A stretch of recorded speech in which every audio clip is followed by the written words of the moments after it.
જે કોઈ મનુષ્ય 12 જ્યોતિર્લિંગને યાદ કરે છે તે માણસને 7 જન્મના પાપમાંથી મુક્તિ મળે છે. કેટલી સરસ વાત કરી છે. પાપમાંથી છૂટવું હોય તો કઈ કઠિન માર્ગ તો છે જ નહીં. એવું નથી કહેવાનું કે ભાઈ પાપ કરતા રહો, પણ જાણતા અજાણતા ક્યારેય કોઈ પણ કુકર્મ થઈ જાય તો બહુ મૂંઝાવું નહીં. પરમાત્મા આગળ ક્ષમા માગવી અને વારવાર એ પાપ ન થાય એની સંપૂર્ણપણે ભગવાનને આગળ સાક્ષી રાખવી કે ભગવાન તો થઈ ગયું છે, એકવાર ભૂલ થઈ ગઈ છે, ક્ષમા કરજો. એક ભૂલ નહીં, અગણિત ભૂલો જે ક્ષમા કરે છે એ શિવ છે. જેના દરબારમાં કોઈ દંડનો નિયમ જ નથી, ક્ષમાનો જ નિયમ એ શિવ છે. ક્ષમાથી ભરેલો, કરુણાથી ભરેલો શિવ છે. એ તો લોકોને મહાદેવથી ડરાવી દીધા કે ભગવાન શંકર ત્રીજું નેત્ર ખોલો એ બાળીને ભસ્મ કરી દે. અરે કરુણા અવતાર છે, ક્રોધાવતાર થોડા ભગવાન શિવ છે. લોકોને શિવથી દૂર કરવાના બહુ પ્રયાસો થયા છે, અને જે જીવ શિવથી દૂર થાય એ જીવનું કોઈથી કલ્યાણ નથી. ભગવાન શિવ કઈ એક ભુવનનો દેવતા થોડો છે, ત્રિભુવન ભગવાન મહાદેવ છે. શિવની પૂજા ત્રિજગત શંભુ નામ વ્યાપ્ત સદૈવ અસુર મનુષ્ય. સુર અસુર મનુષ્ય, અસુરો કઈ પાપ નહીં કરતા હોય. અસુરોની કેવી વૃત્તિ હોય? અસુરી વૃત્તિ, રાક્ષસી વૃત્તિ હોય. એ અસુરોનું જો મંગલ કરનાર શિવ હોય તો આપણે તો મનુષ્ય છીએ, આપણું કેમ ન મંગલ કરે? ત્રિજગત શંભુના વ્યાપ્તમ સદેવાસુર અનુગ્રહાય લોકાના લિંગ રૂપેણ સતમાં લિંગ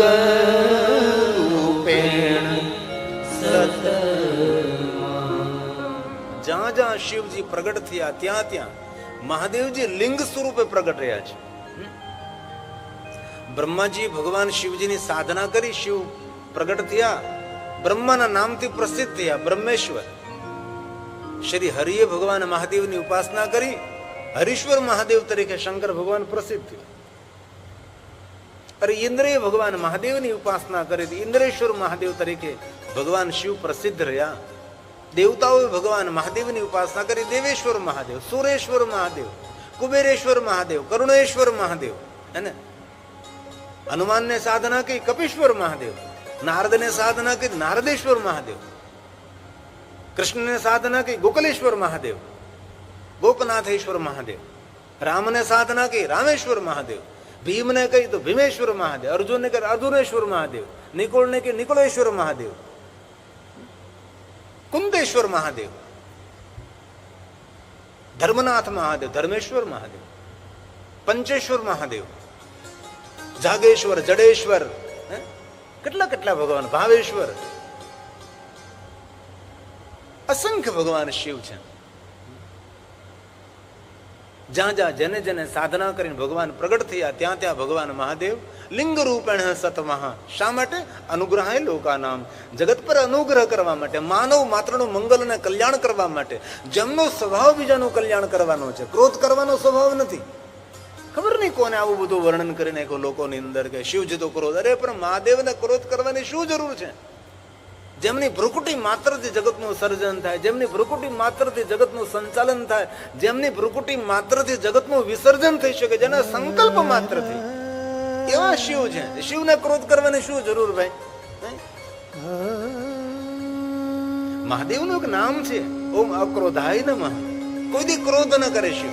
ઓમ શાંતાય નમઃ, ઓમ પરમ શાંતાય નમઃ, ઓમ કરુણનાથાય નમઃ, કરુણાય નમઃ, કરુણામયાય નમઃ, ગંગનાથાય નમઃ, ગંગ રૂપાય નમઃ, ગંગ સ્વરૂપાય નમઃ, ગંગેશ્વરાય નમઃ. આ શિવના બધા દરેક નામો છે ભાઈ, એ શિવ છે. લોકો મહાદેવને સમજાવવા માટે કેટલી કેટલી કેટલી ખોટી વાતો કરી છે. તેથી ભગવાન મહર્ષિ વેદવ્યાસજી કહે છે કે જ્યાં જ્યાં ભગવાન શિવ પ્રગટ થયા છે ત્યાં ત્યાં ભગવાન મહાદેવજી લિંગ સ્વરૂપે પ્રગટ રહ્યા છે. અત્રિ મહારાજ કો મિલે તો અત્રેશ્વર મહાદેવ,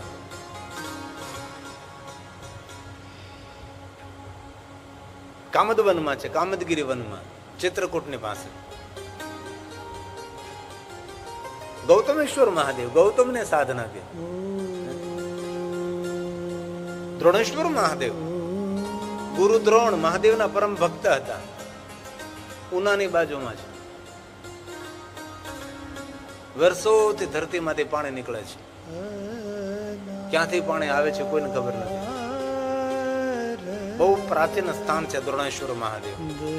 ક્યારેક પૂના તરફ, ક્યારેક ઉના તરફ જવાનું થાય ને તો ઉનામાં તો છે જ પંચલિંગ, ગંગેશ્વર મહાદેવ 5 શિવલિંગ, પાંડવ કાલીન. પણ તેનાથી થોડે દૂર ગીરગઢડા આસપાસ દ્રોણેશ્વર મહાદેવ છે, ટપકેશ્વર મહાદેવ છે, ધારેશ્વર મહાદેવ છે, બિલેશ્વર મહાદેવ, વનેશ્વર મહાદેવ છે, વટેશ્વર મહાદેવ છે, વડેશ્વર મહાદેવ, પંચનાથેશ્વર મહાદેવ છે. આવા અનેક ભગવાન શિવજીના સ્થાન. શિવપુરાણ ગ્રંથની અંદર તો પૂરી કોટી રુદ્ર સંહિતા લિંગોથી ભરેલી છે, લિંગોથી રચાયેલી છે આ સંહિતા. તેથી મનુષ્ય પોતાનું સર્વ મંગલ કરવું હોય તો ભગવાન મહાદેવના નિરાકાર લિંગ સ્વરૂપની પૂજા કરવી. અહીંયા પણ કનખલની અંદર તિલ ભાંડેશ્વર મહાદેવ છે. તિલ તિલ વધે છે, પણ ત્યાં ગુજરાતીઓ કોઈ લગભગ આપણા જાતા નથી, ગુજરાતીઓ જોયું પણ ન હોય. અમે ગયા હતા કાલે કે પ્રમ દિવસે વિશેષ પ્રકારે અભિષેક કરવા માટે. તિલ ભાંડેશ્વર, નીલેશ્વર છે, બિલેશ્વર છે. અરે દક્ષેશ્વર મહાદેવ તો પ્રસિદ્ધ છે ને, જ્યોતિર્લિંગની બરાબરી કરતો શિવલિંગ એ દક્ષેશ્વર મહાદેવ છે. દક્ષ મહારાજ કો મિલે थे महादेव और दक्ष महाराज ने प्रार्थना करी था दक्षेश्वर महादेव लिंग तरीके शिव उपराध, देव उपराध, मातृ उपराध, पितृ उपराध, शास्त्र उपराध, गुरु उपराध, દુનિયાના દરેક અપરાધોમાંથી મુક્ત કરનારા દક્ષેશ્વર મહાદેવ છે. યુગો પ્રાચીન ભગવાન મહાદેવનું સ્થાન છે દક્ષેશ્વર મહાદેવ. સતી કુંડ છે, સતી ઘાટ છે. આ છે દક્ષેશ્વર મહાદેવ, જ્યાં સતીએ પોતાના દેહનો ત્યાગ કર્યો હતો. એ છે દક્ષેશ્વર મહાદેવ. શિવજીના જેટલા સ્થાનો છે ને એટલા સ્થાનો આ દુનિયામાં કોઈના નથી, એટલા મહાદેવના સ્થાનો છે. શિવ બ્રહ્મ છે એ ઓળખાવવું ના પડે, અને અન્ય દેવતાઓ બ્રહ્મ છે તેને ઓળખાણ આપવી પડે કે આ ગુણ છે ને આ સદગુણ છે ને આ ગુણ છે ને આ ગુણ છે, તેમાં આ છે એટલે આ બ્રહ્મ છે, એવી ઓળખાણ આપવી પડે. શિવમાં કાં આપવી પડે નહીં, એ શિવ છે. તેથી જો આપણે મંગલ કરવું હોય ને આપણા પરિવારનું કલ્યાણ કરવું હોય તો કલ્યાણકારી કલ્યાણેશ્વર મહાદેવ, નાગપુરમાં મેં કથા પૂરી કરી, એ શિવજીનું નામ કલ્યાણેશ્વર મહાદેવ હતું. સૌનું કલ્યાણ કરનારા શિવ છે એ મહાદેવ છે. તેથી એક શિવની પૂજા કરવાથી વિશ્વના દરેક દેવી દેવતાઓ તૃપ્ત થાય. શાખા પુષ્પંતિ વૃક્ષ છે. કોઈ વૃક્ષને આપણે લીલું રાખવું હોય તો એક પાનને કઈ પાણી પવા ન જઈએ, હે ને. વૃક્ષના મૂળમાં આપણે પાણી રેડી દઈએ, મૂળ વડે, થડ વડે, ડાળી વડે, એક એક પર્ણને પાણી મળી જાય. શિવ કોણ છે? શિવ આપણા સૌનું મૂળ છે. સુંદર બગીચો છે, ફૂલોનો ખીલેલો બગીચો છે. કેટલા કેટલા ફૂલો ખીલ્યા છે સનાતનની અંદર. પણ સનાતનનું મૂળ કોણ? ઓમ સનાતનાય નમઃ, ઓમ સનાતનીને નમઃ. કોઈ સુંદર ફૂલોનો બાગ હોય, એ સુંદર ફૂલોના બાગને જીવંત રાખવું હોય તો એ બાગના જેટલા ફૂલ છોડ છે તેના મૂળનું જતન કરવું પડે. એ બાગના જેટલા ફૂલ છોડ છે તેના મૂળનું જતન કરવામાં ના આવે તો ફૂલ તો જતા રહે, પણ એ ફૂલ છોડ પણ જતું રહે ને. એટલે શિવ આપણા સૌનું મૂળ છે. આવું બ્રહ્માજીએ નારદજીને કહ્યું છે. શાખા પુષ્યન્તિ વૃક્ષસ્ય વૃક્ષમૂલસ્ય સેચના તદસ્ય બપુર્વિશ્વં પુષ્યન્તે ચ શિવાર્ચના પુષ્યન્તે ચ શિવાર્ચના. તેથી શિવની પૂજા કરી, શિવની સેવા કરવી. સુત પુરાણજી પ્રયાગ તીર્થમાં કહે છે, મનુષ્યો, એ ઋષિ મુનિઓ, જો પોતાનું કલ્યાણ કરવું હોય તો શિવની ઉપાસના વિશેષ પ્રકારે કરવી. મહાદેવ વગર આપણું બધું જ અધૂરું રહે છે. કારણ કે પ્રારંભ પણ શિવ છે ને, અને અંત પણ શિવ છે. શિવથી વધારે કોઈ કાંઈ છે જ નહીં. પણ ઘણા લોકો ઉપર દયા આવે છે શિવથી જે વિમુખ છે. ના, શિવ પરંપરાને તોડવા માટે યુગોથી પ્રયાસ ચાલે છે, છતાં શિવ પરંપરા એ નિરંતર છે, અખંડિત છે. કેટલા શિવલિંગો શિવાલયો તોડી નાખ્યા, છિન્ન ભિન્ન કરી નાખ્યા, ફરી પાછી આ સંસ્કૃતિ ઉભી થાય છે. ભલે વર્ષો વીતી જાય. આપણું સોમનાથ મહાદેવ બનતા વર્ષો વીતી ગયા ને. હમણાં સુધી બનતું હતું, મારી નજર સામે સુધી કામ ચાલતું હતું. મેં જોયેલું સોમનાથ મહાદેવનું કામ ચાલતું હતું. વર્ષો સુધી ત્યાં કોઈ શિવ પૂજા નહીં કરતું હતું. અને એ પ્રભાસ તીર્થમાં કોઈ શિવ પૂજા કરે એને મૃત્યુદંડ મળતો હતો. એ તો મહારાણી અહલ્યાબાઈએ ત્યાં પ્રારંભ કરાયો અને એ પરમ શિવ ભક્ત હતી. શિવપુરાણ ગ્રંથની અંદર શિવાલયનો પણ મહિમા છે.